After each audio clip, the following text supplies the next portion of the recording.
Okay, It's so episode 1.5. yeah, this is episode 1.2 because we have actually already recorded an episode which didn't go exactly to plan, but I don't think it was that bad. Like, It's interesting how during while we were doing it, we were like, oh my god, this is a car crash, and then listening to it back afterwards, I was like, oh, it's actually quite good. yeah, exactly. You look at yourself and think, oh, I don't sound like a terrible person when you're inside your head thinking about every word that you're saying and Yeah, thinking that you're not making sense. Although we'll probably look back at this one and go, oh, actually, no, we don't make any sense. But my time will tell. concern was that the topic is so contentious, and the topic is the evolving role of boys and men, the evolving role of masculinities, and the struggles and that are in line with that. And it's not a conversation that everybody is willing to have, and yeah, it's kind of scary to put your head above the parapet and start talking about these things when some people don't believe that there are these problems. And so you want to make sure that you get it right. And so what I was concerned about doing was laying out the issue in an accurate way while still giving credit to other issues that are out there. And yeah, it just, you kind of get in your head about it, and then you come to the conclusion that actually we just need to have a conversation about these things and Yeah, get on with it. And like yeah, you say, watching it back, it wasn't actually that bad. But I think it's worth noting that this is probably going to be quite a structured podcast compared to other ones that we're going to have, because we would hope that it would be more conversational. But I think in order to lay out this issue and to lay out what Beyond the Miles looking to do, there's probably going to be a few stopping points where we interject with some stats, or maybe, make sure that we're ticking off that box, we're mentioning that thing, just to make sure that we're giving it credit. So yeah, I don't know what your thoughts were. Any more thoughts about the podcast we recorded? yeah. I mean, kind of similar boat to you in terms of you introduced me as like, well, I'm no expert, but this guy is, and I was like, oh shit, Yeah. like major imposter syndrome there. But Mm. then thinking about it, I've been doing this for a few years. I work basically, not primarily, but 80% of my clients are men. Like a group facilitator. I actively seek out this sort of information. I read about it all the time. I listen to this sort of thing all the time. So, like, realistically, I wouldn't say, oh, look at me, I'm the paragon of knowledge about this sort of thing. But I like to think I've built up a good experience base and knowledge base to talk on this confidently and fluently. So, realistically speaking, why would you not introduce me like that? Well, should we start with you then first? Because we didn't do that Yeah. last time. It feels like we should flow into you. Let's go. Let's go right back to kind of, I don't know, however far back you want to go, like your interests, things that led to you getting to where you are today, what sort of person you were, maybe secondary school, like how did you get from there to where you are today, where you're talking to people about these sorts of problems? All right. Okay. So we can go back quite far. We won't go into too much detail. I'll give you the overview, I suppose. Yeah. So my mum was ill from when I was 18 months old. So I was in like quite seriously ill. So she only really found out what was wrong 5 years after that.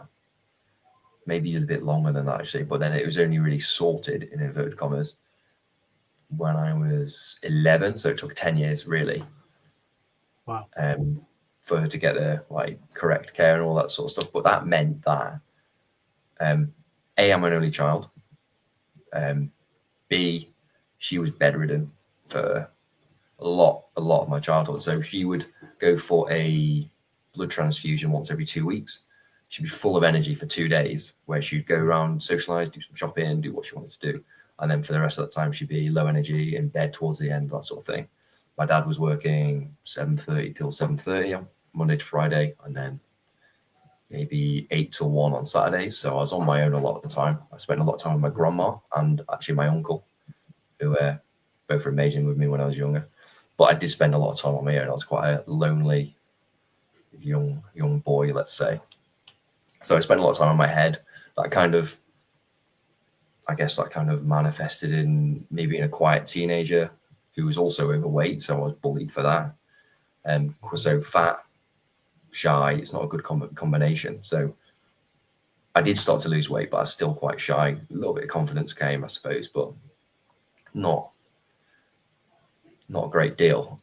But I was kind of, in my head, I was like, if I lose weight, become slightly more physically attractive, let's say, then I will feel better about myself. But it didn't work like that at all. And what sort of age was this? Were you like secondary school? Yeah, so I would say I was overweight until I was 17. Weirdly, it was like a week or so after I passed my driving test. So when I no longer have to walk anywhere is when I was just like, oh, I might start doing some exercise. Actually, I think I was just like, oh, I might join the army. And they were like, well, can you run 1.5 miles in 12.5 minutes or whatever it was? I was just, oh, let me try. Anyway, I couldn't. Yeah. Obviously, but then I kept on just like training for that, and then the idea of joining the army kind of like dropped away. But then I got really into running, and I went from like 15.5 stone as a 17-year-old, quite chubby, down to 11 in, I would say, under a year anyway, well under a year, and I was running almost every day. And I would. What made you want to join the army? What made you want to join the army? I would say I was lost, listless, really needed some sort of structure. Whenever you see people who are in the army, because I was going to try and join as an officer. And whenever you see officers, I was just like, wow, they're so confident. So it was all of this stuff I wanted for myself and felt like I needed. That kind of pushed me in that sort of direction. But then as I started to build it a little bit myself, that kind of idea fell away. I mean, the idea of joining the army came back a couple of times, but never really did anything with it, and I just kind of carried on my own sort of journey, if you like. I was just about to say, can you remember if you had any role models at that age?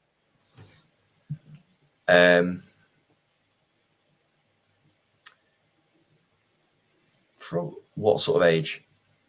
The age that you were kind of thinking, what do I want to do? Do I want to join the army? Like, was there anybody that encouraged you to go down that route, or was it a case of like kind of like a lack of role model and you were then looking for that? I would say it was a lack of, yeah. I mean, when I was a kid, like I said, my dad wasn't really there much because he was working all the time, and he wasn't very particularly well paid, so that's why he's working so many hours. My uncle, who is 16, 17 years older than me, he was a role model for me when I was growing up, but he went traveling when I would have been, I don't know, 10, maybe a bit earlier. But I was devastated when he went, like really sad when he went. And I was quite close to my granddad as well, but I didn't really see him as often as I would have liked. But again, when I got to like 17, I would say I didn't really have any male role models. Right. Or any role models at all, really. Hence why maybe that's why I was drawn to this like hyper masculine environment where it was just like order, like you've got to be confident, otherwise you're just not going to make it anywhere. Yeah, the path is set for you almost. Yeah, exactly. Yeah, which is kind of interesting how I've ended up now, which is now the opposite of that. Yeah, right.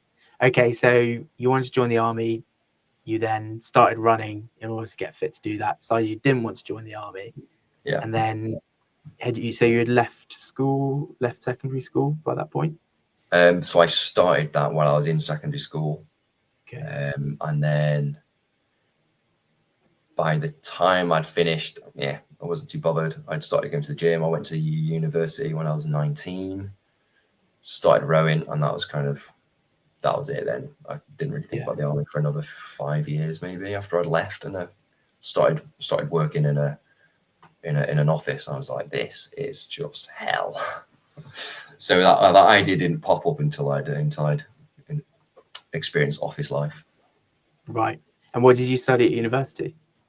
Biological sciences. Purely Ooh. because I liked my biology teacher. Not a good reason to choose a subject, but I really liked it. Oh, really? Yeah. Is that potentially a bit of a role model there, or? I don't know. I think he just made the subject really interesting. He wasn't particularly like charismatic or anything like that. He just made it really interesting. There were definitely better, like more like charismatic teachers, but I wasn't as interested in the subject. So my business studies teacher was pretty funny. Quite liked him. He was really like strict and to the point like you couldn't really. He was unapproachable when I was doing it at GCSE, and then at A level he just like chilled out and he just had a bit of, like back and forth and that sort of thing. Yeah. And then you started rowing, which I know about because of the last. For those of you that don't know, I train CrossFit, and James now trains CrossFit after having to convince him that it wasn't a mass cult full of people whose identities only align with CrossFit, and then dragged you along to a session. It is still that. Oh yeah, no, sorry, it is absolutely still that, but it doesn't matter because it's good fun and they're good people. Yeah. But dragged you along to a session. You absolutely loved it, and you've been hooked since. But in the last session that we trained together, when I was still back in the UK, you were pulling a 3,200. That's a watt hour, isn't it? That's calories per hour, but I think for 500 meter split, I think it's about 113. For those of I you, didn't hold it for very long. Yeah, for those of you who don't know how fast that is, it's bloody fast. So yeah, we'll give James some credit for that because you deserve it. I'll take it. Okay, so you studied university. Then after university, how quickly were you in like the workplace? What jobs did you do? So I pretty quickly got a job in M&S Bank doing their PPI claims, which is nice. All right. You know what? It was okay. I was not a morning person and I started at 7, so that was quite difficult. And at the weekends I was kind of into drugs, so it made it even more difficult. Wait, so were you selling people the PPI, or you were? Oh no, you were actually helping them with the claims. Yeah. Also, right. I thought you were about to ask, were you selling people drugs? No. Oh no, no. That's episode 12. I think we'll get into that. No, I wasn't selling it. It was after that the whole scandal. So it was people who had been sold it could then put in a claim about, I've been missold PPI, maybe I'm due compensation, and I'd go through like an algorithm basically to determine whether they would get their money back or not. It was fine. I mean, it was like 7 o'clock till 2:45, so I still had the rest of the day to do my thing, but it was really difficult getting up in the morning at that time. It was horrible. But that job was okay. The job after that, however, was awful, and it was in Lloyd's Bank. And what was I doing? A few things, and it was. I remember this one call especially. Actually, it was like litigation for mortgages. So if people couldn't pay their mortgage, then I was in the call center, which outbound call, so they don't want to talk to you. Right. But it's automatic. It dials automatically, and you're on the end of the phone. The thingy comes up, and this guy was like £12 short of paying his mortgage, and there was literally like nothing I could do except for this guy had to go to the next stage of like mortgage litigation, which was just fucking crazy to me for 12 quid. It's mad. So that I would say I was quite severely depressed in my mid-20s, and I would say that job was one of the things which triggered it. Okay. What was it, like a lack of purpose, or? Partially, yeah, because I was doing something in a separate office with some people I was friends with, and then they just moved me to that office. So there's like a complete lack of like agency there. then there was just this whole, like, it just felt horrible, like talking to people who are losing their house basically. Mm. And there's nothing, again, like nothing I could do.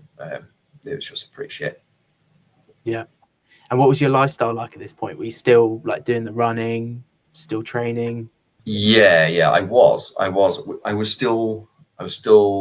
running less because I was doing rowing instead, but I was still going to the gym. I was training quite a bit, which is why when I see online, like, people just like, oh, you don't need therapy, just go to the gym. Like, the gym is useful, but I was in really good shape when I was doing that, but I was still like hideously depressed. So whenever I hear people saying that sort of thing, I'm just like, come on. Is one of the tools for a very big toolbox that you kind of need to put together. Definitely. And there are just some things which, there are things which you don't need therapy for. Actually, you find just sorting it out by doing some exercise, going to gym, picking a hobby, whatever. But there are also some things which they just don't touch. Yeah. So how did you get out of that kind of, how did you begin to get out of that kind of depressive phase? How long did that last for? So that was when I was 24, I would say, maybe 23.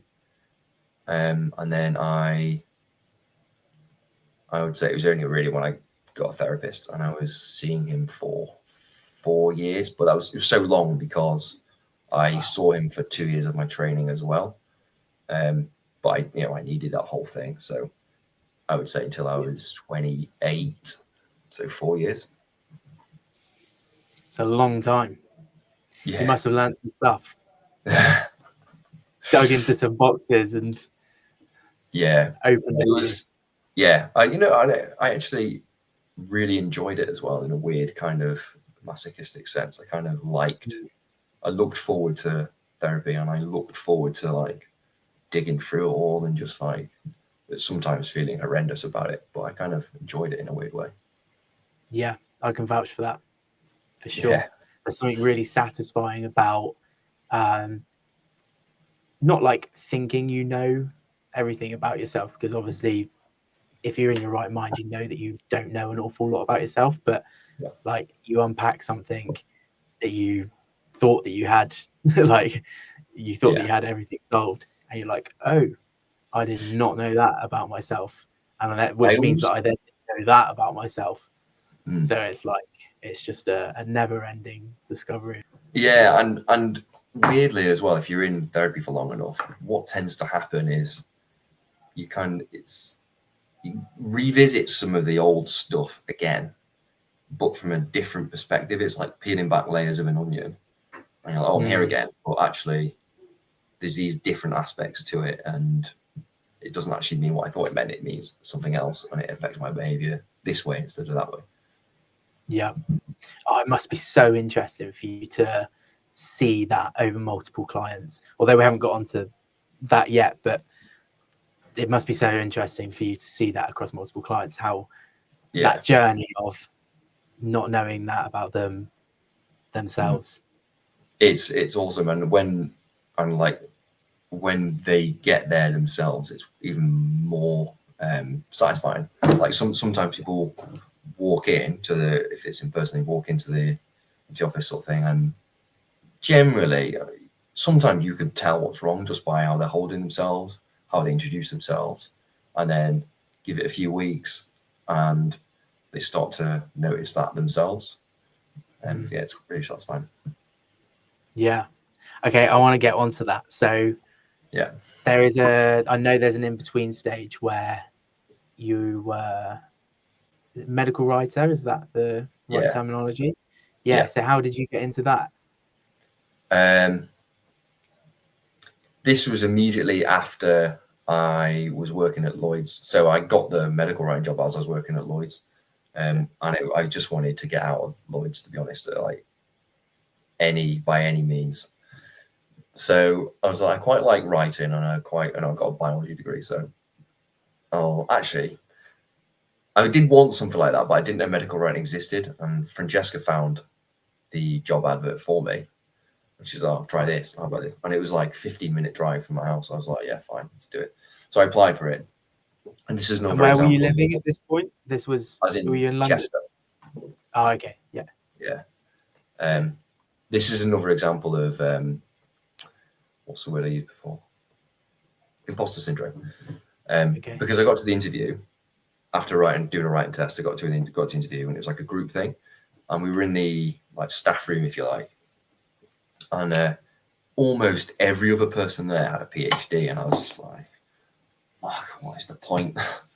Yeah. But you know, without kind of like throwing on stereotypes, they didn't really have much in the way of social skills. So I think that's probably why I actually got that job in the end, and it was like miles better than Lloyd's, but I still hated it.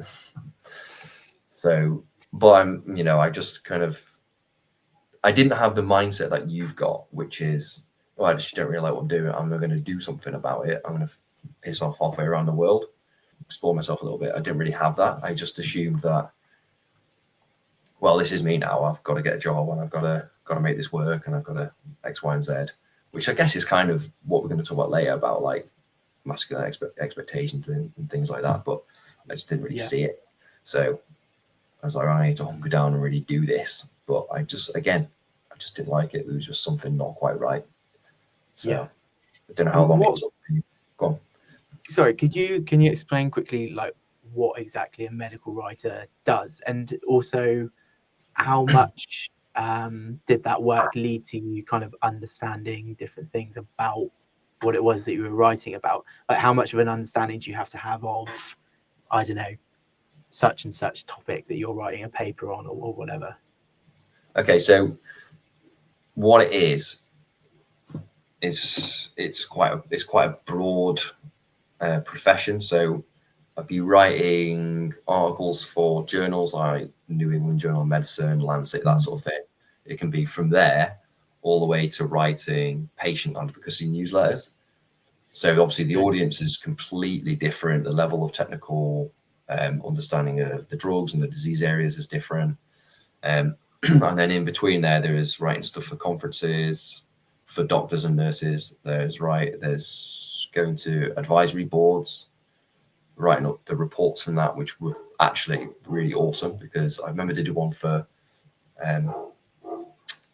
multiple sclerosis in Amsterdam. So not only did it get to Amsterdam for a few days, it was pretty fun. Awesome. But I was in this room full of like global experts in multiple sclerosis, and I was like, I cannot believe there are people that know this much about a certain thing. It was pretty cool. It was quite humbling, really. So I need to have a good understanding of the disease areas and the drugs and things like that, but not to the level that they've got. So yeah. So they provide all the data and kind of so you need if it's a how do I describe this? So if it's a paper for a journal, we get the clinical trial report, and then we make the paper from that. If it's a poster presentation for a conference, we use the paper to make the poster. And it kind of trickles down like that, really. Yeah. Okay. So fast forward to what, 4 years ago? How long have you been a therapist now? Or when did you start your training? Okay, I started my training while I was still medical writing. I started that in 2019. Okay. Yeah, it's kind of that was a really weird time for me. Like a lot of things happened in 6 months. And I kind of attribute that to kind of like it was a bit of like a pressure cooker, if you like. That whole 6 months is kind of what, I guess it changed my life, actually. That's so what happened. So I started jiu-jitsu. I got attacked by a psychotic dude with a knife. I remember that story. Yeah, it was. I can tell a story about that at some point if you want. But I went to a meditation retreat. Then I started my counseling course, and then I started counseling. So all of these 5 things happened within like 6, 7, 8 months. Right. And you had you were still having therapy yourself up to this point, Up or had you to stopped? so I started then in 2019 having my own therapy, and then I I stopped see. Okay. in 2023. So yeah, 4 years. So what led to you wanting to be a therapist then? Because it seems like you're almost behind the scenes to a degree, writing about all of these various things, and then you want to be front facing with people talking about like all these different problems. Yeah. Like, how did you get to that point?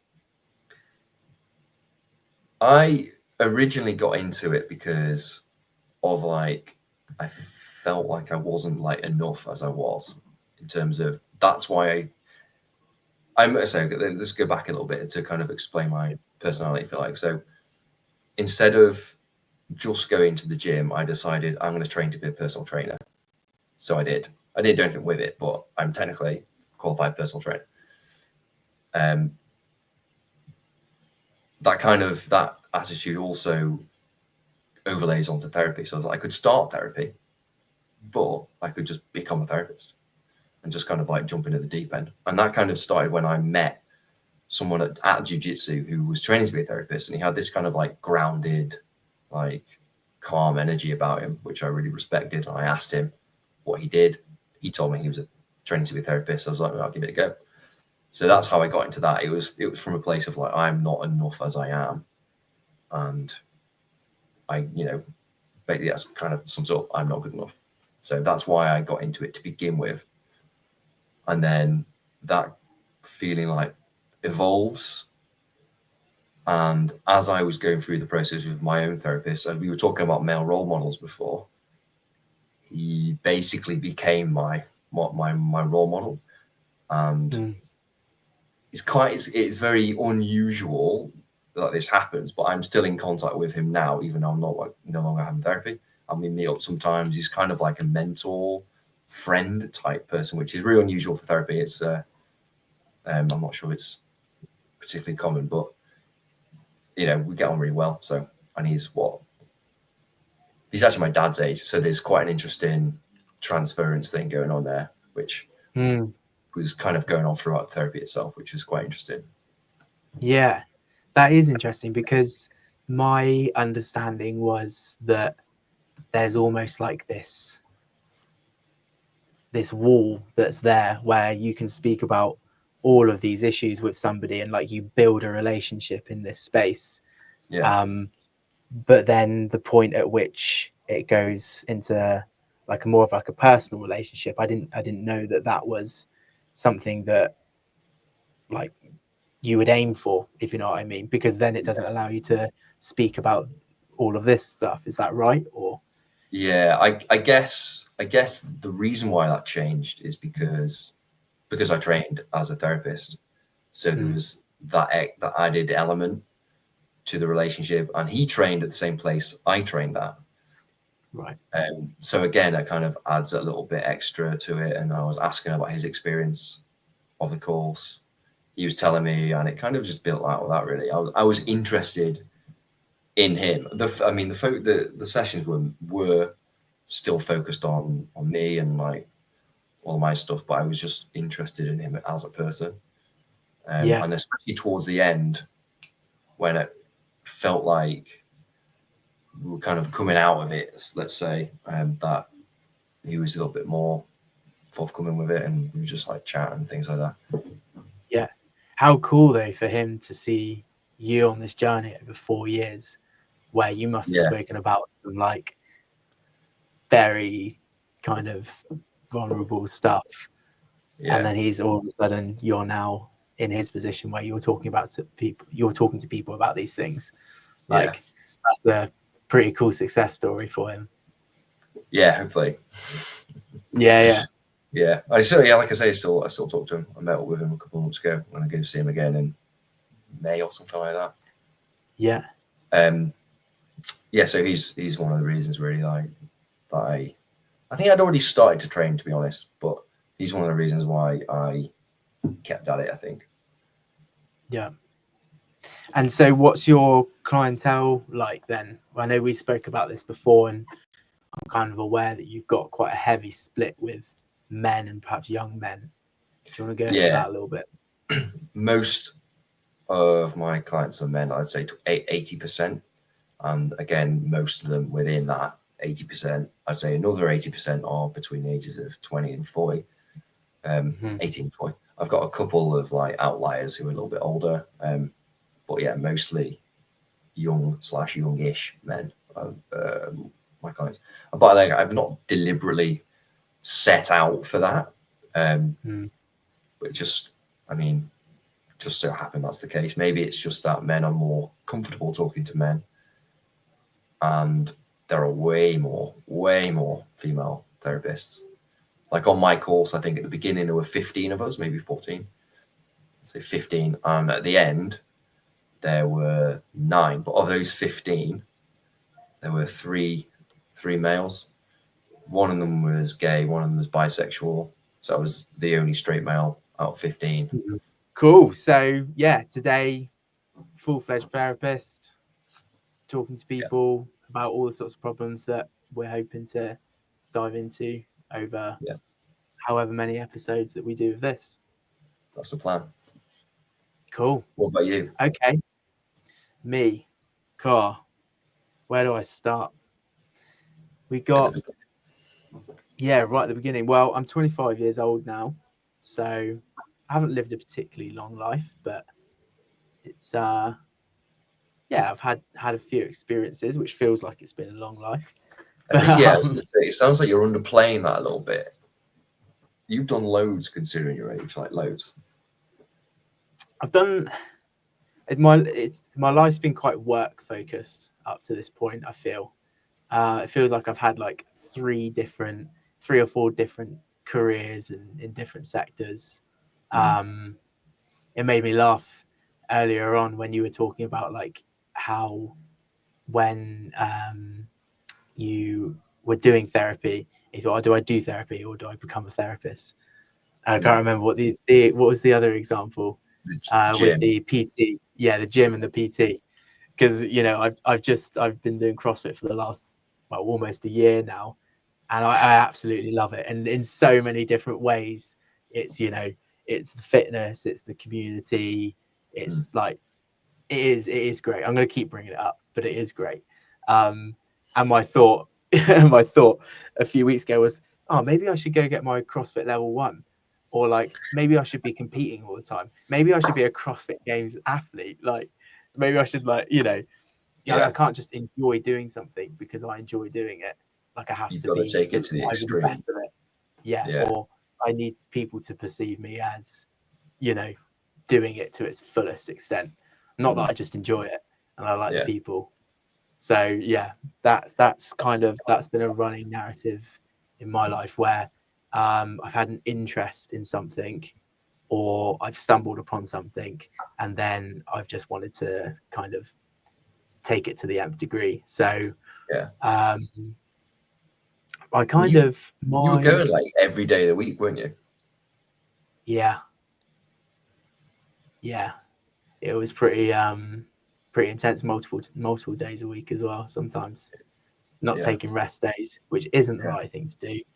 25, you can get away with it. 25.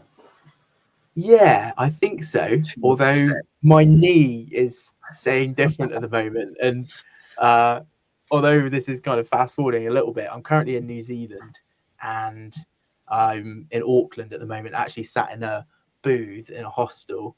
It's quite cool actually. This hostel, it's very like they're catering to people that are working on the go, and it's quite high end. Like the kind of, I've never stayed in a hostel before, but from what I understand, normally you've like barely got a curtain across your bed, whereas in these you've got like 4 pods with like a little slide thing which completely contains you in your pod, and you've got like a little USB-C charging thing in there, light switch, extractor fan, little nets to put all your stuff in. It's like absolute luxury. But yeah, I'm currently sat in a booth, and I'm in Auckland, and I'm going to be heading south over the next couple of months, but I'm going to be stopping in Rotorua to do an ultra marathon. So I haven't been able to run for the past month or so because I've done something to my knee, which is likely to do with the fact that I've been overtraining and not stretching, and my mobility is rubbish, and I haven't recovered. So I'm going to try and grind my way through a ultra marathon with very little running. Good luck. Preparation. So yeah, there's probably going to be a little bit of walking uphill going on. You should probably do that anyway. Oh yeah, definitely going to be doing that. But yeah, that's fast forwarding a little bit. So I started off actually. I think of myself, I guess I am like an engineer at heart, really. I've always kind of had that engineer's mindset, whether it's be problem solving or my ability to kind of make something out of nothing, whether that's physical or even like thinking about processes. Like I kind of always had an ability to understand processes and things, and that kind of led to me enjoying making stuff, really. So I can remember as a kid, my Christmas presents would always be like Meccano. Did you ever have Meccano? Yeah, like little nuts and bolts and little metal things that you screw together and make structures with, and all sorts. So yeah, my childhood was spent making stuff, and I'd always be out in the shed making things out of wood, and like I can remember like cutting myself and getting wood splinters in my eye and all that sort of thing. And this would have been in your eye. Yeah. The amount of times I scratched my retina and I wouldn't be able to see out of because I wasn't wearing PPE, obviously. So yeah, and I probably was, how old was I at this point? Certainly younger than 10. And I was out there with like saws and drills and hammers and all sorts. So I've always been quite creative. I liked art as well growing up. It was just something that I haven't really done since secondary school, actually. So yeah, engineer at heart. And I guess fast forward to secondary school, I had a teacher there, my design and technology teacher, who really encouraged me to kind of take that a step further.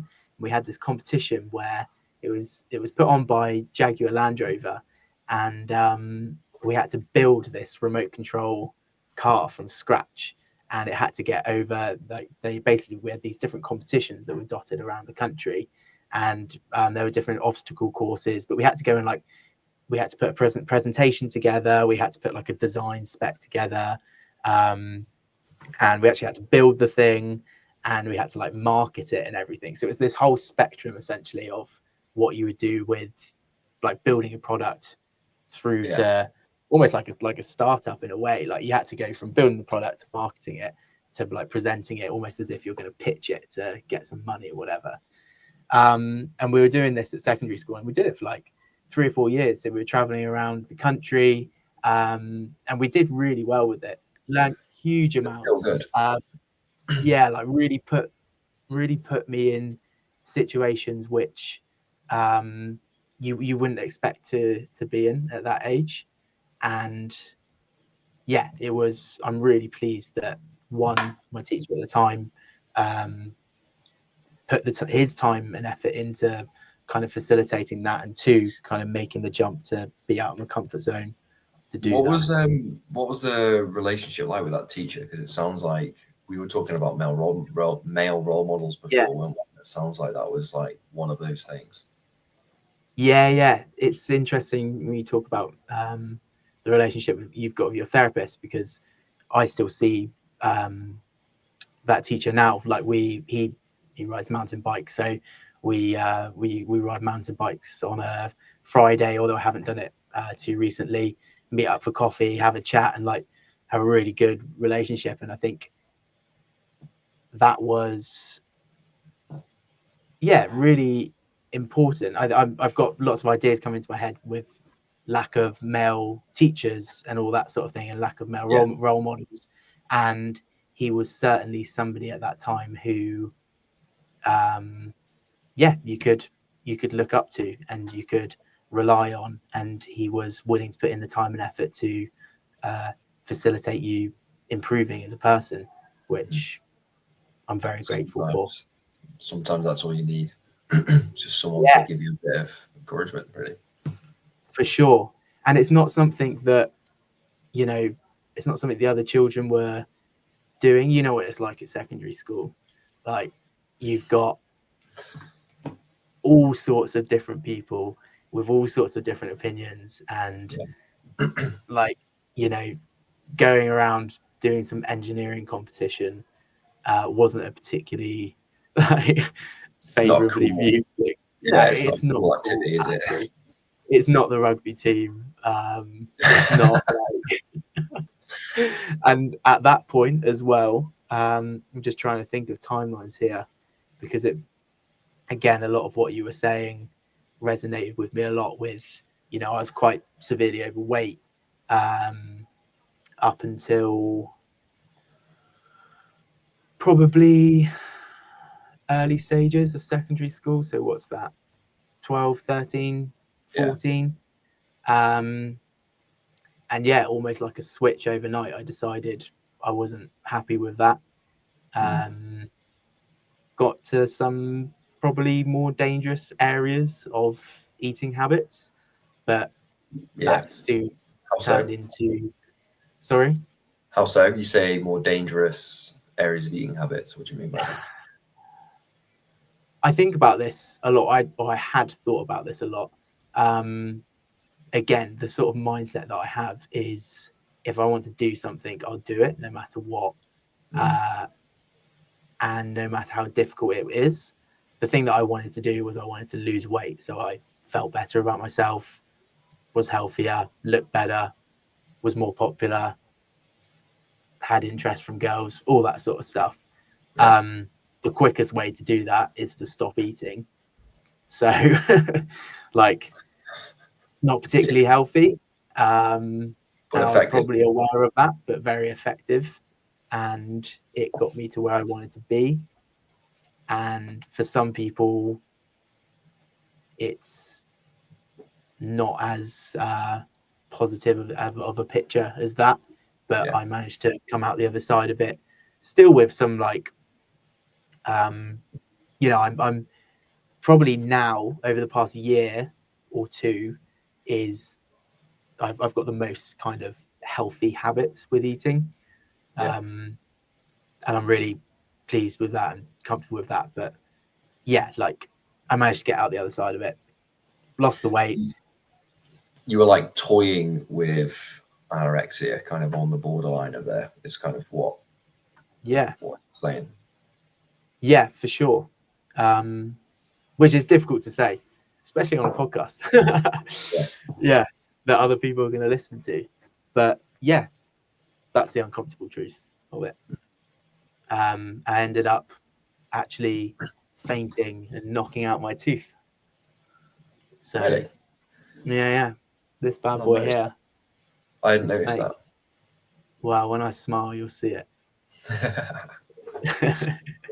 So it did get to... I'm probably not giving it enough credit, which again, all these sorts of themes that we're going to be talking about, where you're in a vulnerable, if you're in a vulnerable position, talking about things that perhaps are uncomfortable to talk about, but important to talk about. So that's quite an interesting thing. Then we're talking about anorexia and eating disorders and things like that, which are primarily women suffer with those more. But then you've been on the edge of that. I haven't been on the edge of anorexia, but I've had my own eating. I don't know. My friends all used to say I had body dysmorphia, which I'm not going to disagree with that. I probably did.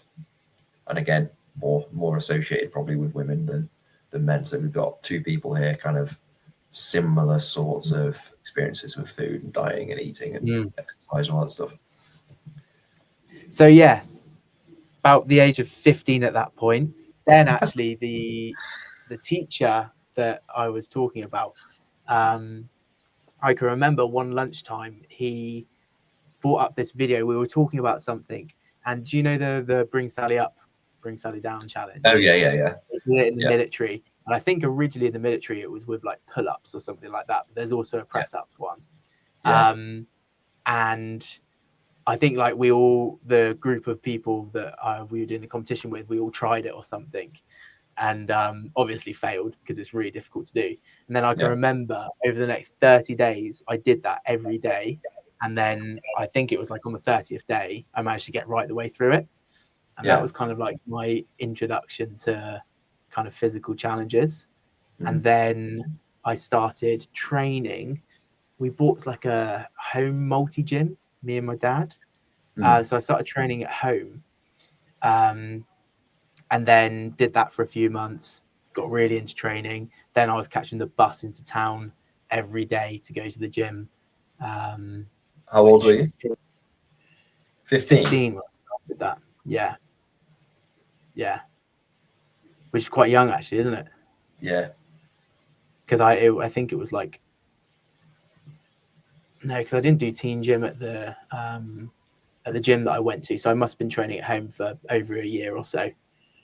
So yeah, then I actually got pretty built for a 16, 17-year-old. Yeah, I was pretty pleased with that and really enjoyed it. And I guess that it was my first kind of introduction to fitness or activity as like therapy in a way.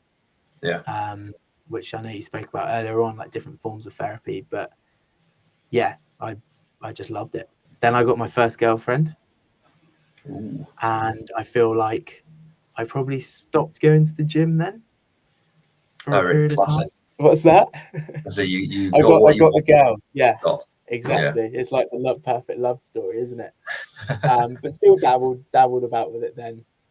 Anyway, fast forward all the way to the end of secondary school. And I actually then got a kind of placement an airline local to where we live, where I studied aerospace engineering. So it was kind of like a university degree placement sort of thing where you're at an academy for 4 years. Completed that, went and worked for the airline there, and next thing you know, COVID hit and the aviation industry kind of went to shit. There was very little opportunity, and somehow found myself in a position where I was still able to work for a company that had gone into administration, which then led to me getting onto a contract where I worked away on a military contract for the next 18 months or so through COVID, which was an interesting time. So yeah, worked in aviation, then had enough of aviation, went and did some property kind of renovation, building, maintenance work. How old were you when you looked at that? 21. Again, although I'm terrible into the gym when you're really young, getting into property development as a 21-year-old is also really young. Yeah, there were a series of things which fell into place and allowed that to happen, whether or not it's luck or taking opportunities, which I think those two kind of come hand in hand. Like I'm very good at saying yes to things and putting myself in a situation where like opportunities will come my way, but I think people put opportunities my way because they know that I will say yes and try and like complete them to sorry and you'll work hard at it. Yeah, for sure.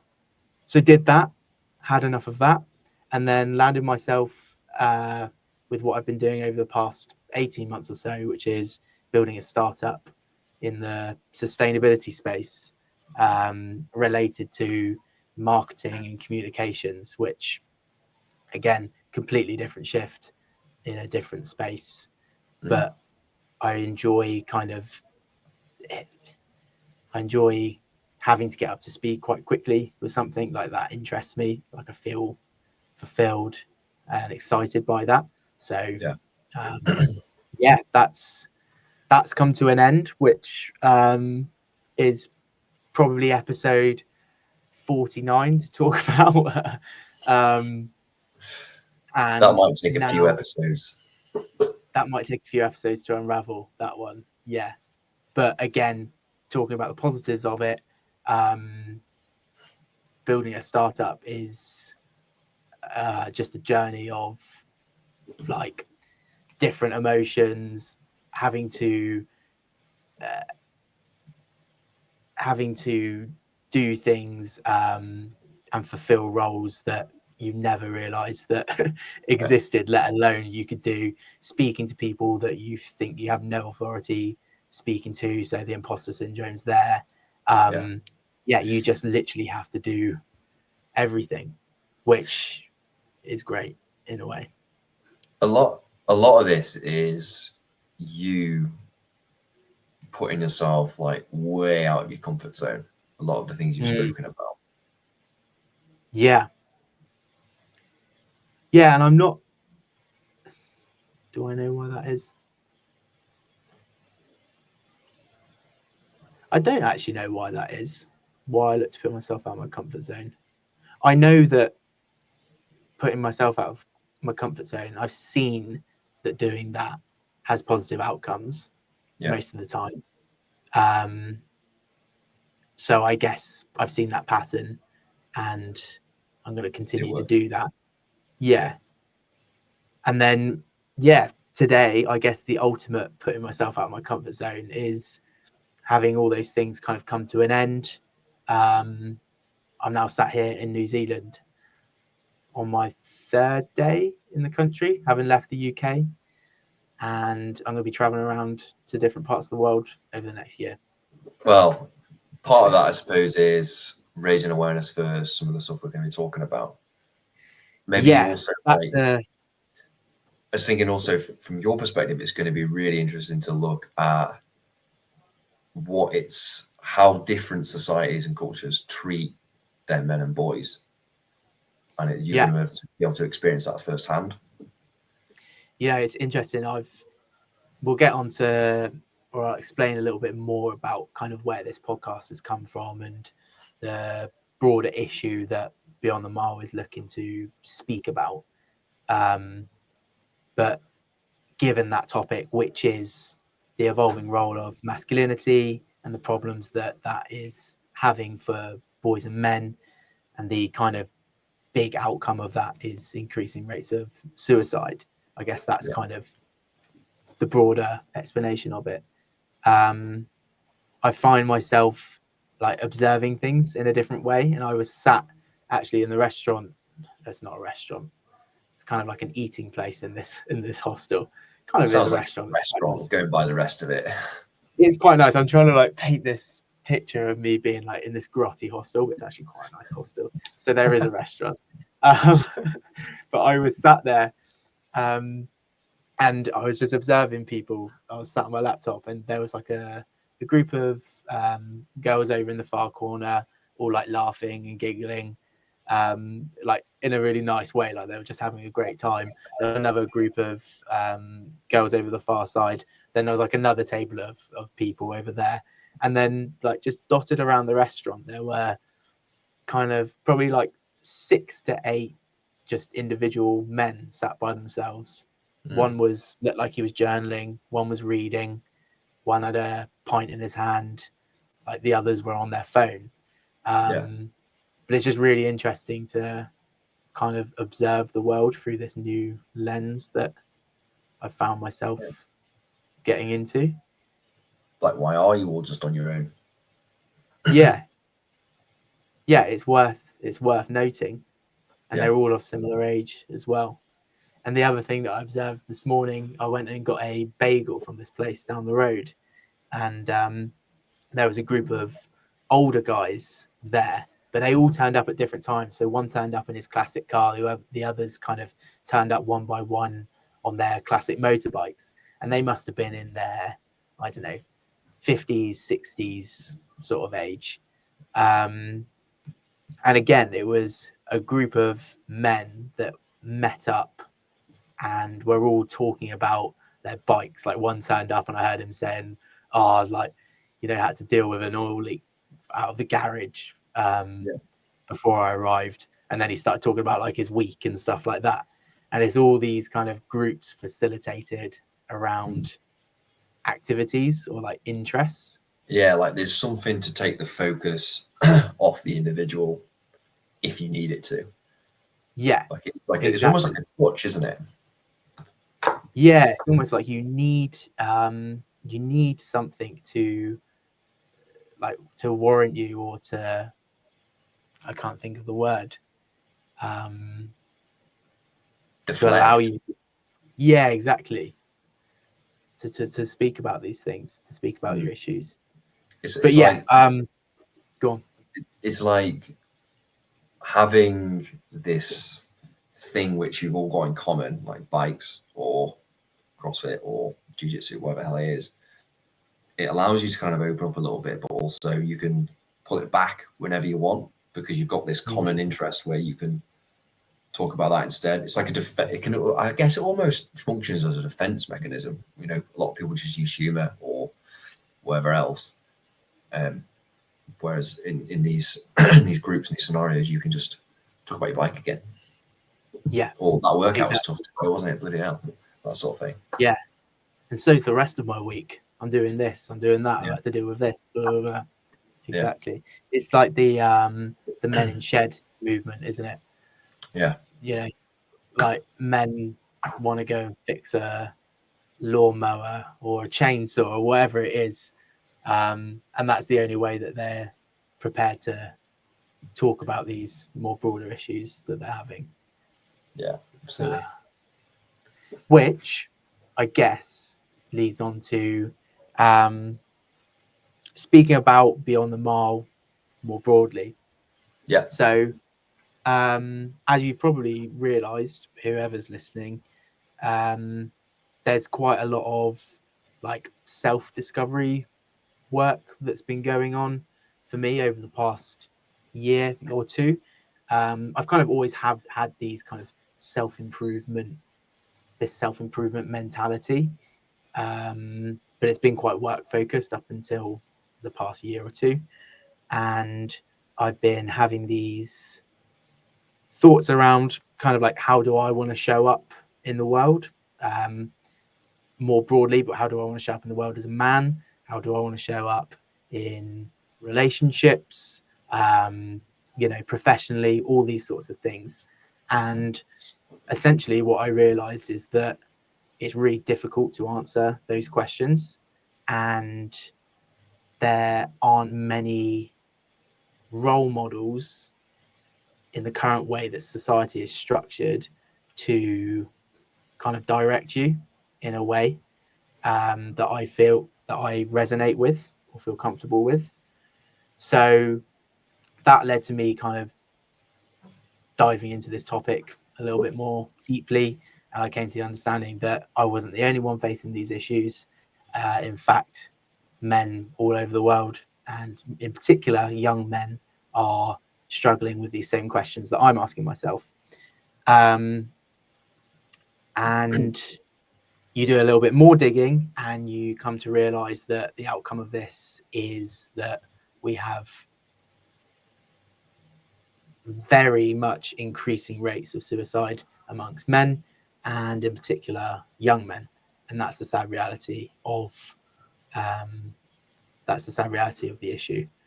So I wanted to explore this topic further, and the means by which I want to do that is Beyond the Mile, which essentially is an exploration of this evolving role of masculinity, which is me on a journey of learning about this stuff and having people like James, who I hope is going to kind of help educate me and like coast me through this journey of learning about this evolving role of masculinity, considering the fact that it's actually a really difficult question to answer, and I'm not sure anybody's really got the answers. But I think there is a gap at the moment that is being filled by a lot of voices that aren't having a particularly positive impact on men and masculinity. And I think there's I would say, and by extension, men, men masculinity, but also women. What do you mean by that? Sorry. So in my head, when you're saying people not having good influence on, I've got Andrew Tate in my head. Yep. So I guess some of the behaviors, let's say he's encouraging, aren't necessarily helpful for boys, girls, men, women. Yeah, the way I see it is, and this is up for debate, obviously, but the kind of political landscape of the conversation of the issues that boys and men are facing is that you have the political left, which essentially, in a nutshell, believes that talking about men's issues is either anti-feminist or anti-women, or taking away the work that has been done or still needs to be done for women and women's rights, and the problems that women are facing. And then you kind of have the political right, which believes that we have the answers for what it means to be masculine. It is this strictly conservative, strong masculine role model that we have seen traditionally. Yeah. And then you've got this space in the middle where you've got this big empty gap that very few people, some people are talking about and are doing fantastic work, but certainly not enough people, where you have this new society that we're living in, where we have the liberation of women, both socially and economically, which is a lot of the work that's been done for women, which is fantastic work and is necessary.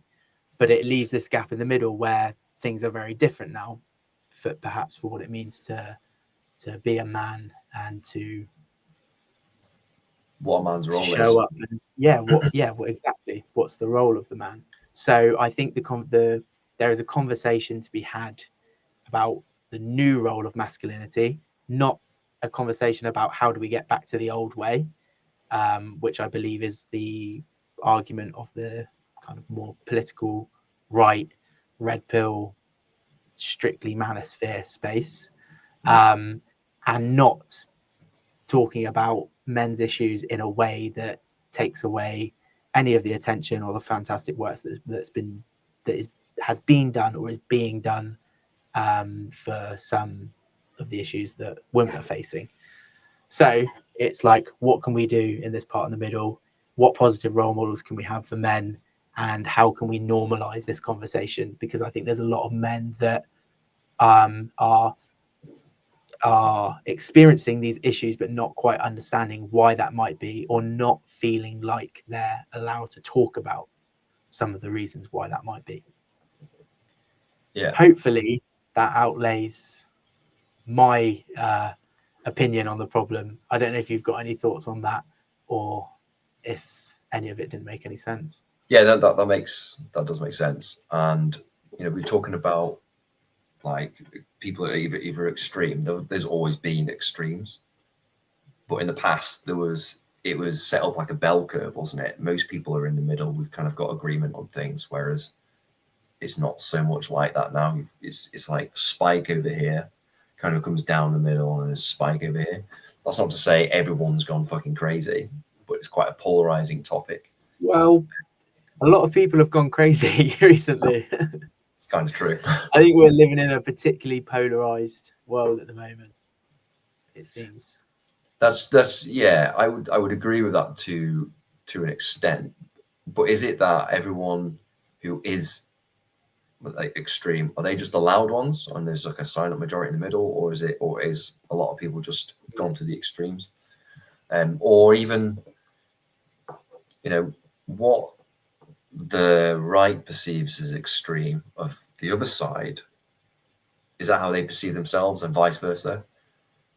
Or is there like people from either side pushing these agendas that, see these guys over here, or they're all Trump voters, they're all X, Y, and Z, sexist, racist, misogynist, blah, blah, blah. And then you got people over there saying, these Kamala Harris left-wing people are all communists or all this, that, and the other. Yeah. So how much is one side distorting the other? Yeah. And what effect does that have on discourse? Quite a big one. Yeah, for sure. And also, it would be cool to have it would be interesting to have the perspective of, has this always been the case? Is this just a new issue plonked in the middle of these two polarizing left and rights? And this is just the new issue that's arisen. Yeah, and it's like it's the issue itself is being used as like a political football sometimes as well.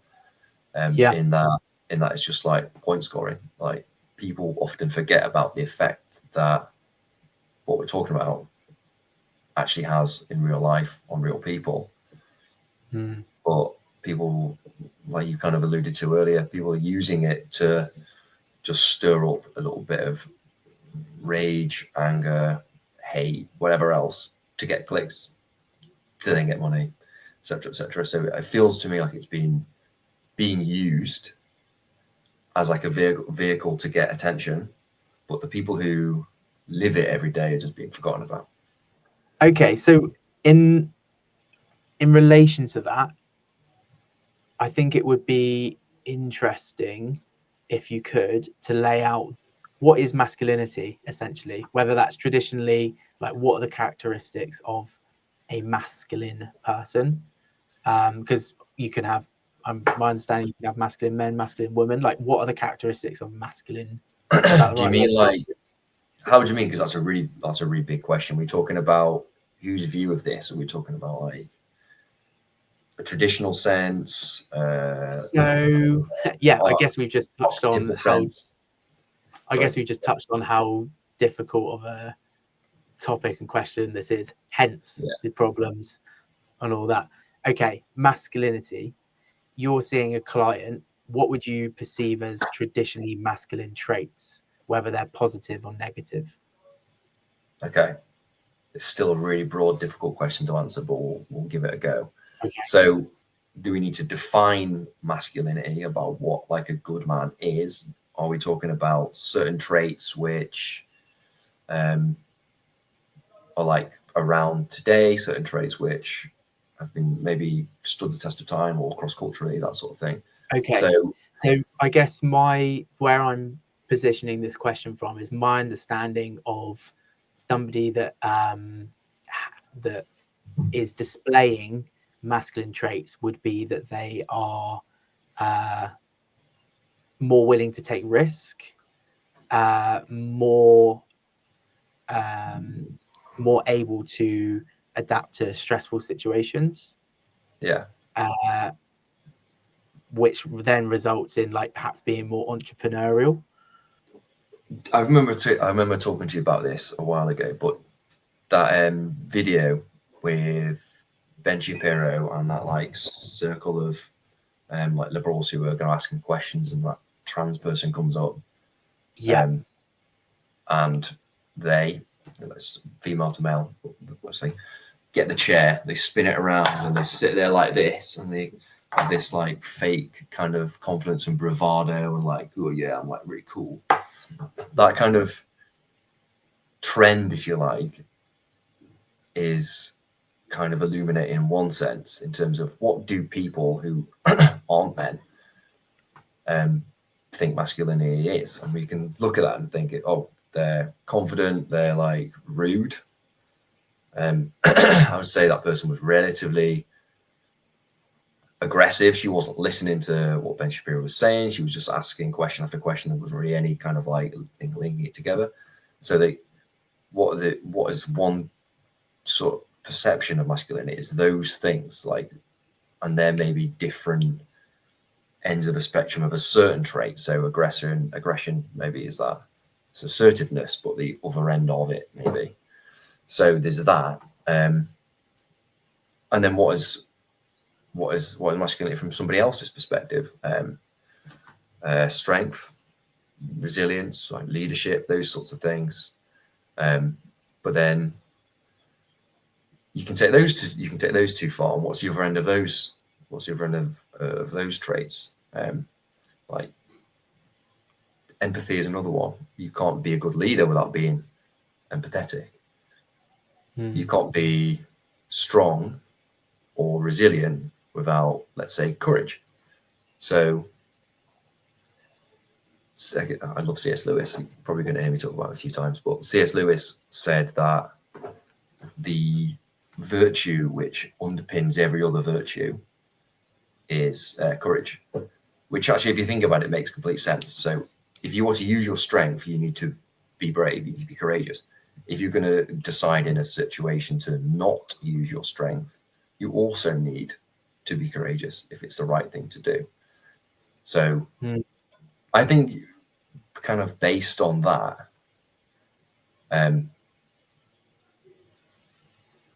courage underpins it all, but masculinity itself is just a confusing subject. It's really difficult to pin down what masculine traits are. I think it's probably easier to lay out a definition of what a good masculine man is than it would be to, and that's kind of like a pie in the sky kind of, this is ideal. That's easier to lay out what's real, which kind of speaks volumes, I think. Would you be able to do that out of interest? Yeah, sure. So I think I saw, this isn't my definition, but I saw this a while ago and I thought it was really good. A glad assumption of sacrificial responsibility. So I guess that means someone who is willing to take on a burden of being responsible or accountable for something important in the face of like risk of it going wrong. So this sounds really silly, but if you look in popular culture about that, the thing or the person or the character, whatever, that embodies that most for me is Frodo Baggins. And even because even among the hobbits and Lord of the Rings, obviously, he's like one of the smallest, like fairer looking ones. He's like part of the aristocracy. Sam is his gardener, and Merry and Pippin actually towards the end actually physically a lot bigger. But he's like, especially if you like look at who played him in the film, Elijah Wood. He's so fair, like faced, and just like looks like a boy. And the moment in Rivendell where he's like, "I will take the ring," that is like, I guess that's him becoming a man in inverted commas, because he's taking accountability for taking the ring to Mount Doom to hopefully save Middle Earth, which he does. And then at one of the very last scenes, he's like, "Oh, we did save the Shire, but not for me, because the journey was changed him too much that he can't then stay in the Shire." So I guess that's probably my best effort at defining what an ideal masculinity would look like. I love that. That's so you to draw a Lord of the Rings comparison. And we just solved the whole masculinity issue where we can just put the Lord of the Rings trilogy in front of everyone at a certain age, and then follow his lead. But even within that, you can look at, there's different characters which kind of embody different masculine ideals, and Frodo is just one of them. Okay, what you've described there, that would be perceived as a more traditional view of masculinity, or like where do the positive and negative views of masculinity come from? Like where do these terms like toxic masculinity come from? And then therefore what is positive masculinity? Or should we even have that question of positive and toxic masculinity? Should it just be masculinity is masculinity? Let's not label it as positive or negative, because that's not helpful. Yeah, I think that's a really good question, actually. And I would say labeling it as toxic is not good for anybody, really. Whereas it's not very encouraging, is it? No, it kind of just I don't know. I feel like, toxic masculinity, I just kind of feel a shame about myself. You know what I mean? Like, it's just no good for anybody, especially if you're too young to really appreciate what's going on, and you grow up with that. And I think even if you like, but however, let's go back to that. it is important to make a distinction between healthy masculine behaviors and unhealthy ones, or mature and immature. And I read a book ages ago, and Francesca's gonna fucking piss herself at this because she just laughs at the title. It's called King, Warrior, Magician, Lover. It's a weird title. It's cool. You said that way too quickly. King, Warrior, Magician, Lover. Okay. Right. So the Sounds guy's seductive. is a little bit. Douglas, Gillette, and something more. I can't remember the other guy. But they had this idea that there's 4 masculine archetypes: the king, warrior, magician, lover, believe it or not. So they are like the mature versions of the archetype, and then each one there are 2 immature versions. So it's like a triangle. So the king, obviously, it's like someone who's fair, who's empathic, who does the right thing, just like kind, but also like tough when he needs to be, makes the right decisions, decisive, right? But then you've got the immature version of that. You've got a tyrant king, kind of like Joffrey from Game of Thrones. This is like the Cain and Abel story. No, a little bit different, I think. Okay. Maybe. I think this is my King Jordan Peterson knowledge coming in here. I think that's a bit different because the Cain and Abel story is talking about like opposing, like opposite brothers, I suppose. But maybe there is like an echo of it in this, potentially. But as you know, the Tyrant King Joffrey, and then you've got the opposite end of the weakling spectrum is like a weakling who is just too like, well, won't do it, can't do anything because it's just useless. And then you've got the warrior, and I think this is partially where a lot of the issues come from. So the warrior is the mature version, kind of similar to King, but a little bit different. But then you've got the sadist and the masochist as the 2 immature versions. So the sadistic one is just cruel, like will cause damage just for the sake of causing damage. Masochistic is the opposite, someone who's self-defeating, self-hating, that sort of thing. So I think that is the main bit, I would say, in terms of if we're talking about like popular culture, what people would describe as, oh, this guy's toxic because maybe he's just a bit of a sadistic warrior, that sort of thing. And I was thinking about this the other day. You know, you look at like films and TV and things like that, and you've got Luke Skywalker suddenly became like fat. I think they just basically just made him fat. Same with Thor. So you've got these 2 heroes which people look up to, and then Hulk. They made a She-Hulk. So you've got these classic male superheroes, and they just destroy them.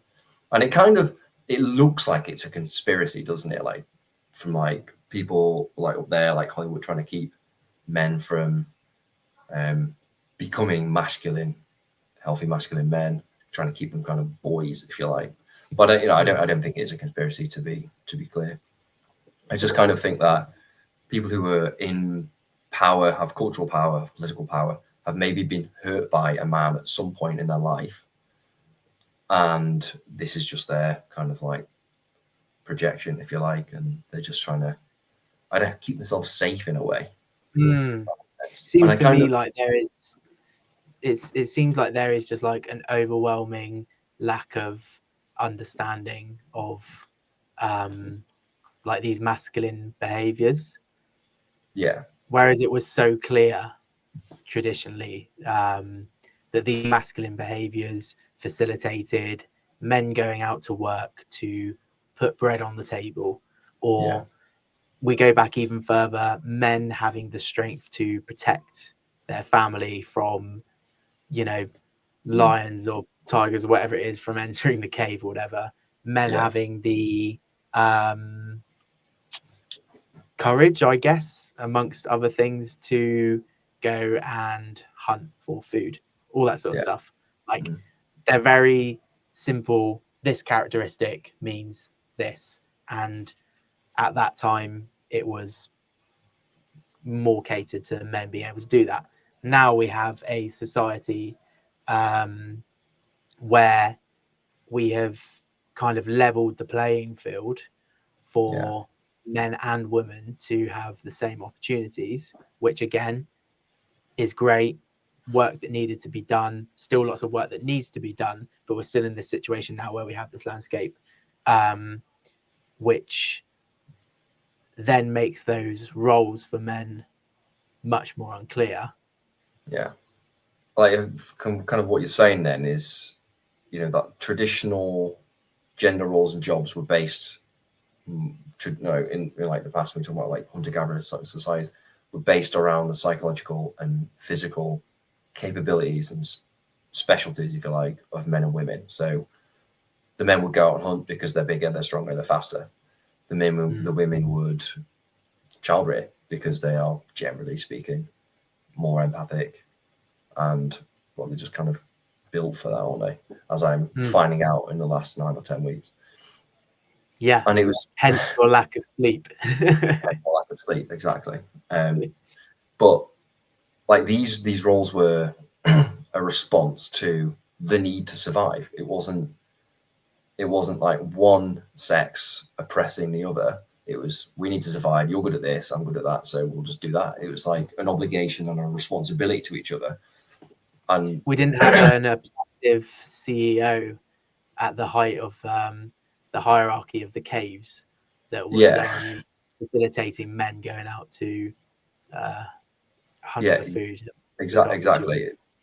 Yeah, I'm not saying hierarchies don't exist and things like that. Obviously, they do, but it's from where I'm sitting, it doesn't look like we're just oppressing you for the sake of it. It's we both have obligations to each other to ensure our survival, not mine, not yours, but ours. And I guess more recently that becomes slightly more blurred, where you do have this, what would you call it? Well, you kind of said is in place. Like you said, the playing field has been leveled, which it has. So we're no longer hunting. So those physical characteristics, generally, that's kind of pushed to one side. So now we're talking about psychological characteristics, which are way more difficult to see and quantify. So, and we have seen that a lot of women are now moving into the workplace, and especially jobs that were dominated by men. STEM fields. Yeah, but the opposite's not true. So you don't have that many men going into female dominated workplaces. Like we touched on teaching before, there are not that many male teachers. Definitely not many primary school teachers that are men. Yeah, Richard Reeves talks about this. And for those like listening who don't know who Richard Reeves is, he's the author of a book called Of Boys and Men, which is a fantastic book which essentially outlays the issues that we're speaking about here. And he does it in a really reasonable, neutral way, in which he talks about these themes of, we're not looking to go back into the past. We've got this new situation we found ourselves in. There's lots of questions to be asked and answered.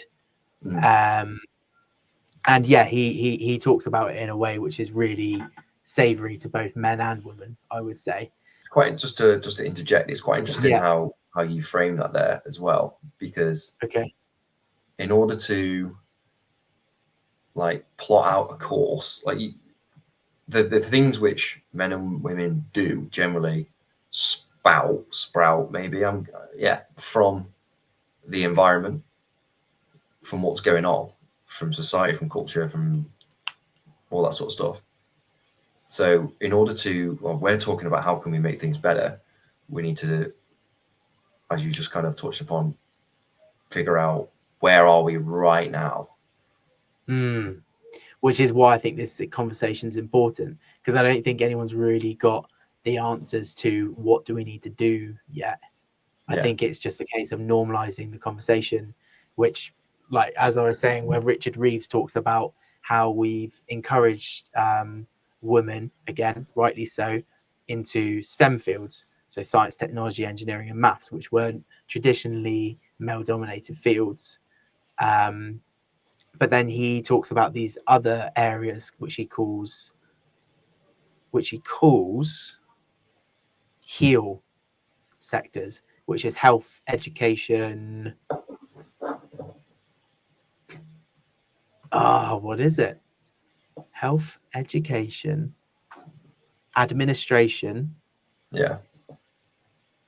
And there's an L as well, which are the female-dominated fields. Now, STEM sectors. Now, STEM sectors are in decline due to like automation and technological advances and things like that. And so we're seeing a decline of those opportunities for men.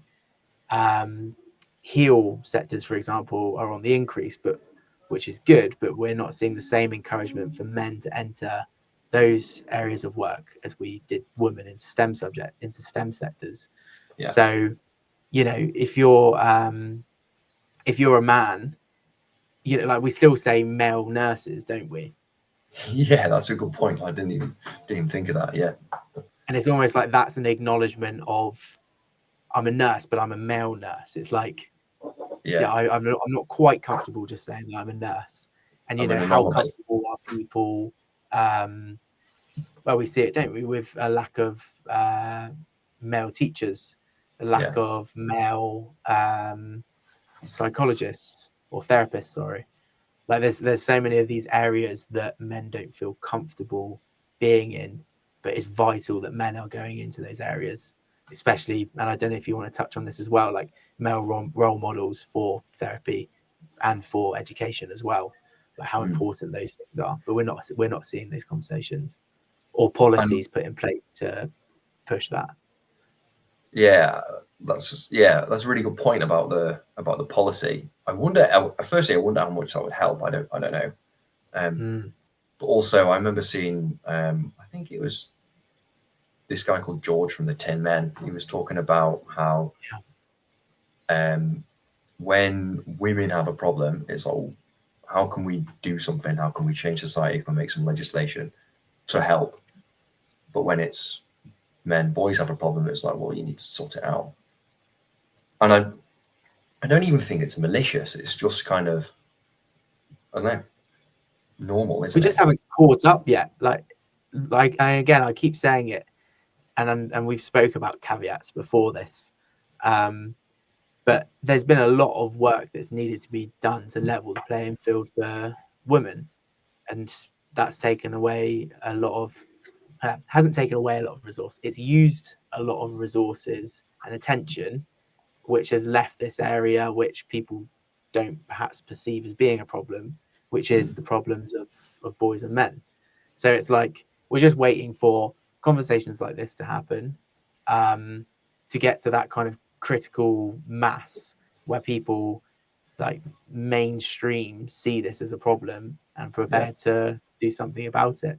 I think it takes like, it's like 12% of the population to adopt an idea before it becomes like a critical mass or something like that. That's quite interesting. And we're clearly not quite at that point yet. So are you talking about like the Overton window then? So like, yes, things which are acceptable to talk about is in here, and then once 12% talk about the stuff which is outside, it just moves a little bit. Exactly. And at the moment, the willingness to talk about men's problem, the Overton window is about this small, and it's probably got like about this much before you can do anything about it. Yeah.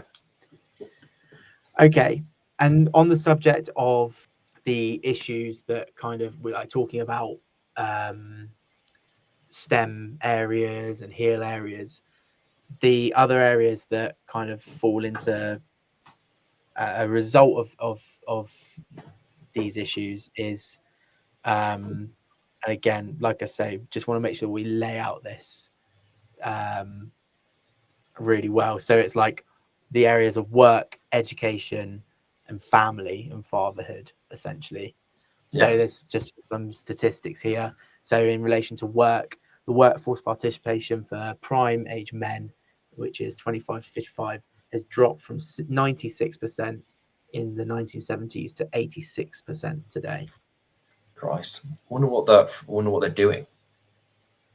That 10% which has dropped down. Yeah, not working, not having a sense of purpose or direction, not having a role model to guide them. Yeah. Is that a US statistic? Yes, that's the US Bureau of Labor Statistics. Okay. Yeah. In that case, then I guess because they've got quite a big problem with opioids over there, haven't they? So a good chunk of that 10% probably down and out. Yeah, exactly. And then you've got the area of education. Boys struggling more in schools, lower reading levels, dropout rates, fewer degrees, and lack of male teachers and role models. So women now make up 60% of university graduates, while boys are significantly more likely to drop out of school.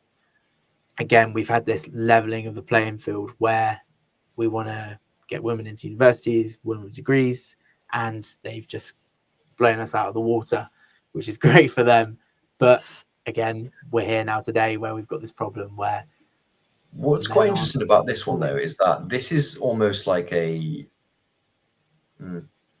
self-correcting problem in some ways. Not for everybody, obviously, but we're talking about like school and go to university, then you get a job. But then a lot of entrepreneurs, most entrepreneurs, I'd probably guess, are actually male. And we spoke about that earlier, didn't we? About how potentially traditionally masculine traits like risk taking and things like that they would lead themselves well to being an entrepreneur. And you don't necessarily need university or school for that. You just need to be like a bit of a self-starter, have a bit about you and that sort of thing. So yeah, that's like, that is an issue in itself. Really interesting. So while that is an issue in itself, we're kind of really focusing on, and we're kind of assuming that the be all and end all is university, whereas maybe it's not for everybody. But obviously, it's useful. Yeah. It's good to get a degree, but maybe it's not the be all and end all for everybody. Yeah, there's lots of. I think the kind of entrepreneurial startup space would be an interesting episode to focus on, especially the distinction between men and women there as well, because there's quite a lot of, like, from my understanding, there's some policy that's been in place to encourage women into startups in the entrepreneurial space, and there's some quite interesting stats that have come from that. So yeah, we could dig into that. That would be interesting. The other interesting thing, you've got quite a lot of experience with that, so it'd be good to get your take as well. Yeah, for sure. The other interesting thing as well, again, a Richard Reeves ism, and there's going to be a lot of those because I think he speaks about this subject really well. He talks about the fact that boys develop, I think it's 2 years later than women, which is the prefrontal cortex, isn't it? Yeah. Which essentially helps you make decisions. Yeah, right. I've heard it be described as like the CEO of the brain. So the thing that tells you to make this more sensible decision as opposed to this. So don't go out and party, go and do your homework. Yeah. Like turn up to class on time, or just turn up late because it doesn't really matter that much. Like all these things that are quite... Yeah, exactly. Yeah. And Richard Reeves actually talks about starting boys a year later than women, and he's kind of pushing that for policy just because it's such like a fundamental developmental difference between men and women. So again, more stuff that we can get into.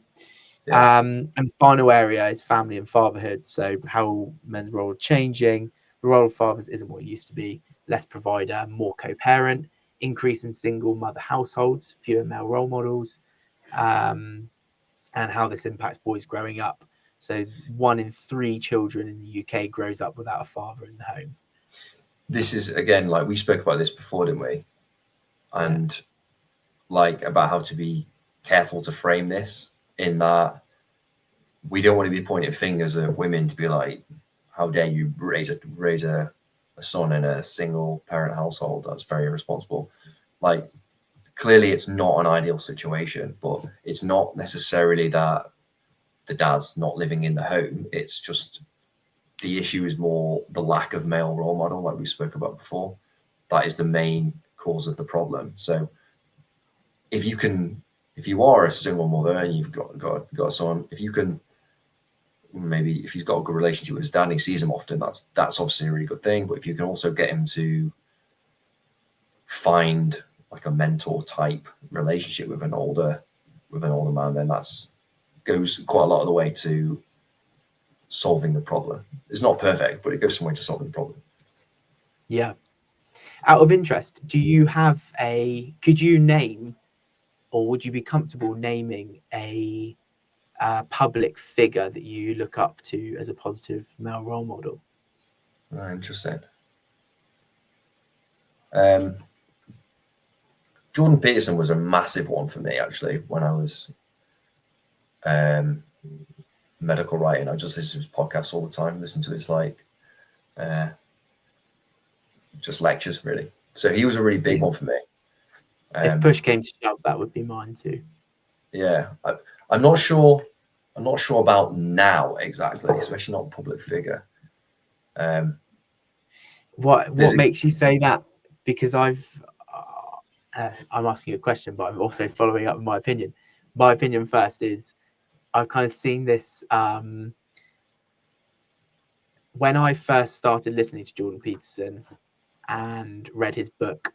I believe his book came out a little later, but I started listening to him on YouTube with all his lectures and whatnot when I was sort of 15, sort of when I was my kind of self-improvement started when I was 15, when I started going to the gym, all that sort of thing, listening to motivational videos on YouTube and all that sort of stuff.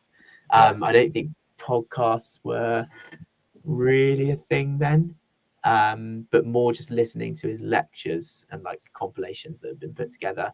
And he resonated with me because he was talking about the issues of boys and men, and he was talking about how we shouldn't be demonizing men, all this sort of stuff. And he kind of laid out a pathway, which I guess was his first book of 12 Rules for Life, which really resonated with men. And, you know, then he started touring around and you had all these men that would come to listen to his talks, which I actually went to one of them, which was really interesting. But then all of a sudden he kind of switched to this more political debate, talking about gender, and even heard him talking about like climate change and all this sort of thing. And he kind of left that subject behind, which I think is slightly disappointing. And I wish that he would come back to He kind of talks a lot about the Bible now, actually, which again I find really interesting. I'm not a Christian. I kind of wish I was, to be honest. It'd be awesome, but I'm not. I don't have that. Be a lot easier, I feel like. Yeah, and again, that's not to disparage Christians. Be like, you've got an easy life. No, but I would just really like it if I actually believed. But yeah, just to clarify what I meant there is it's to have a pathway laid out and a set of rules seems like a more clear pathway. Easier isn't the right word. Easy is definitely not the right word, I don't think. Because in order to actually do the things that and one of the verses in the Bible actually, which I really like, is I don't know off by heart, but it's something about like two different paths you can take, and the one which following Christ is like narrow and difficult to follow, whereas the other one is just you follow the masses. It's easy. So like, yeah, I do genuinely think actually that's a lot harder, but there's something about it which is alluring to me, but I don't have that belief. But I guess back to kind of went on a bit of tangent there, back to Jordan Peterson, and I do still like him, but when you were talking about like having like a male like role model type thing, I'm thinking like I'm trying to think of it in terms of like a hero, like a projection, like a gold. It's called a golden projection. So if you if there's something about you which is positive that you don't feel ready to embody, you'll project that onto somebody else. And usually people project those onto superheroes when they're younger. And if you're maturing like properly, you'll reclaim that. So I think I used to have that for Jordan Peterson, but then I've kind of like reclaimed that. I feel like there was something in him which I was just like, fucking hell, wow. And then I realized actually I've got the similar trait or same trait, and I can reclaim that. So I'm thinking about people now that I'm doing that to, and I can think of two people off the top of my head. One person who is, I've never met him or anything like that. He's not particularly well known, but he's called Jonathan Shedler, who is a psychodynamic psychotherapist who's really good. And another one called another guy who's not, he's not a psychotherapist or whatever, but I remember speaking to him a while ago in like a Telegram group or something like that called Will Spencer. And he's also, there's something about him which I'm like, fucking hell. Yeah. Him. Those two people, I think, they're not particularly like in the public eye, but they're, I don't know, relatively well known, let's say, on the internet and various corners of it. Okay. That's so interesting. I've never heard role models phrased like that. I think they're slightly two separate things. They're two separate things, but that's kind of how I'm trying to like do it. Yeah. I feel like I've had that same journey with Jordan Peterson as well.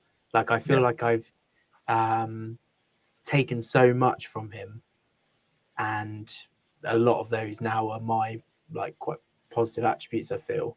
Yeah. But now I look at him through a different lens, which is interesting. So I viewed him as this guy almost like a superhero, like I said, like some sort of like infallible like figure. Whereas now I just see him as he is. He's a flawed human being who's, in my view, is doing good things, but he's still just this like flawed human being who's got his own shit going on. Yeah. And I also now have the ability to disagree with some of the things that he says as well. Whereas before I believed or wanted to believe and like encouraged everything that he was saying. Exactly. Because I was just behind him. Idolized him. I suspect he's had a similar effect on like millions of young men, like millions. I think he's probably one of the most influential people in recent times that I can think of, outside of say like Trump or something. Yeah. One of the other names that comes to mind when you were talking about people that like I'm kind of I guess it's like starting to idolize or like listen to now. Hero worship. Hero worship, yeah. Again, like, I've never thought of it that way. But for me is Chris Williamson as well. Okay. I'm listening to him in the same way that I was listening to Jordan Peterson previously, which is interesting because he's not like he's also not like a subject matter expert in something.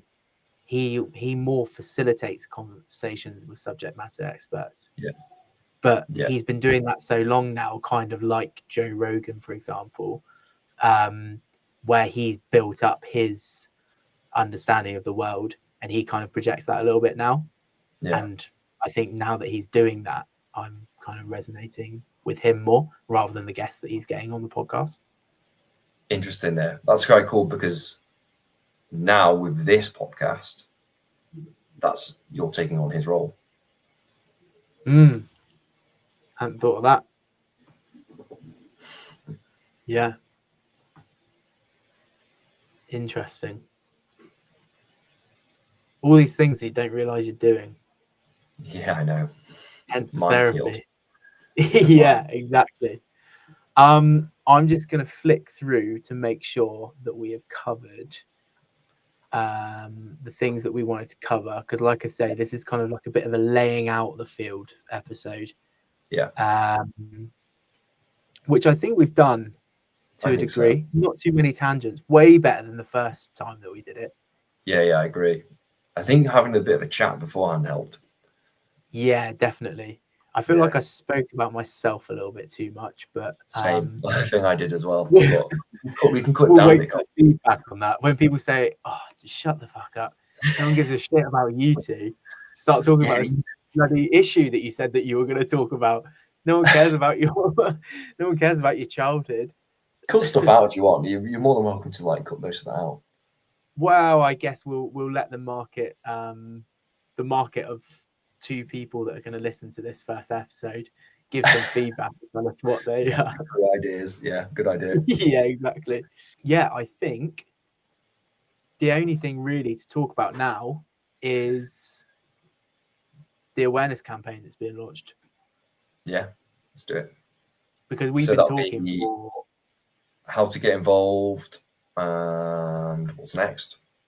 Yeah, exactly. So for those of you listening, again, literally before this podcast started, I pressed post on a reel, which I've had in the drafts now of my Instagram, or be on the Miles Instagram page for about, oh blimey, it's probably almost a month now it's been in there. And again, just to be very open and honest about these things, it's very exposing. Coming up with something and putting it out there and putting yourself out there, especially if you're not used to being quite public facing to a degree. So yeah, I've kind of just been a little bit scared to post it, but it's posted now. So this is the launch of the campaign, and I need to get out of this because this is bigger than just my discomfort. My discomfort, my issues. What we're looking to do here is start conversations about a really important topic, and so I need to put my shit aside and just allow this to happen. So the campaign has been launched. Essentially, the premise of it is we lose 500,000 men per year to suicide, which is obviously a huge number, and it's still increasing year by year. And the aim is to match those lives and honor those lives with 500,000 miles. The idea behind this is a little bit like what we spoke about earlier on, really, where men tend to communicate better and open up and talk about things when they're shoulder to shoulder, or they have an activity that is kind of facilitating that. You know, the men in sheds, the story like I was talking about this morning, where they were meeting up, they're having a bike meet at the place that I went for a bagel this morning. And I think what this facilitates is encouraging people not only to move, which is good, but also encouraging people to talk as well. So yeah, the premise is we're going to try and log 500,000 miles globally. The way that we do this is you join a Strava group, which has been set up. You log your miles and you post about it, and you tell your friends about it, and you encourage them to do the same thing. And hopefully we can create some noise, which allows us to draw some attention to both the podcast and Beyond the Mile as a broader initiative, and at the same time ultimately honor the lives that we've lost to suicide by doing something a little bit difficult, which I think resonates with people. So there's going to be some stuff coming out about that, which might be before this episode is released, might be afterwards. But yeah, that's what we're going to be doing over the next year, or however long it takes to rack up those miles. I think I covered everything with that. Do you have any questions about it? No, sounds that good. Might covered everything. Yeah, I think I've done everything that covers it. I don't think we missed anything off. Cool. All right. God knows how long we've been recording for. I need some sleep, man. I'm so tired. It's 11:21 p.m. here. Fucking hell. I'm still slightly jet lagged. I managed to kind of get rid of the majority of it. I trained the first couple of days that I got here, CrossFit, obviously, because there's CrossFit gyms everywhere, because it's amazing. Yeah. And I ate at the regular times that I ate at as well, which kind of put my cycle sleeping cycle schedule into place. Yeah. But yeah, I'm still feeling the effects of it, and I'm gonna wake up pretty early tomorrow because I'm heading to a place called Hot Water Beach, which is a really nice scenic place, sort of east of New Zealand. Sounds Couldn't good. even think of where I was. I'm in New Zealand. So yeah, Did all right we're through that. going to try and record these weekly, aren't we? Yeah. Weekly's good. Yeah, and I'll somehow work out how to do it on the road podcast and find some places in hostels and whatnot where you can get a quiet place and record. Sounds good. Yeah. Just let me know whenever you're free, and I'll make some time and we'll do it like that. Awesome. Thank you very much. Really appreciate it.